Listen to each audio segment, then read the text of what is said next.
एक समय की बात है, हरिपुर नामक एक गांव में गरीब किसान रामू रहता था। रामू बहुत कष्ट से दिन काटता था। रामू अपनी जिंदगी से तंग आ चुका था। एक दिन रामू ने मन ही मन सोच लिया कि मैं आत्महत्या कर लूं, मेरे जीने का कोई फायदा नहीं।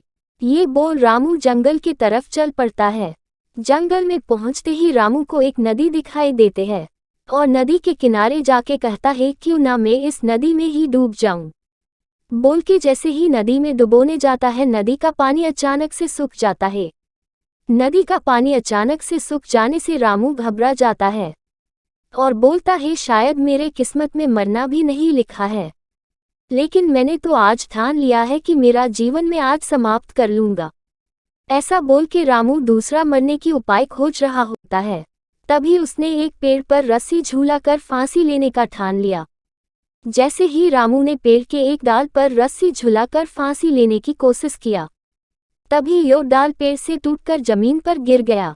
ये देखकर रामू जमीन पर बैठ जाता है और कृष्ण भगवान को पुकारने लगता है। तभी कृष्ण भगवान रामू के सामने आता है और बोलता है, रामू तुम ये क्या कर रहे हो? मनुष्य अपने जीवन में ये 3 चीज खुद से नहीं कर सकता।